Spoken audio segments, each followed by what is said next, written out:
मालकानगिरी जड़े व्यवसायी 80 लाख टंका ठकई घटना आसामरू जन को गिरफ्त कर सफल होईची मालकानगिरी आदर्श थाना पुलिस।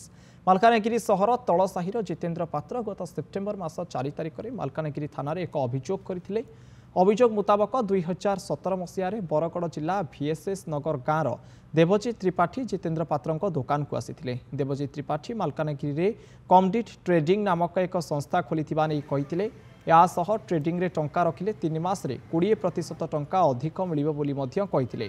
तांको कथा को विश्वास करी किछि टंका रखिबा परे 3 मास परे 20% अधिक टंका फेरस्त पाइथिले जितेन्द्र। परे विभिन्न अकाउंट माध्यम रे 80 लाख टंका रखिथिले हेले 3 मास परे आ टंका फेरस्त पाइ नथिले। परे खोजिला बेलकु देवजीत मालकानगिरी फेरार हो जाइथिले। एने मालकानगिरी थाना रे एतला देइथिले जितेन्द्र। अभियुक्त को मालकानगिरी पुलिस आसाम गिरफ्त कर सफल होईची। तांको नाम रे मालकानगिरी थाना रे मोट 5टी मामला होईची। घटनार अधिक तदंत करुची पुलिस।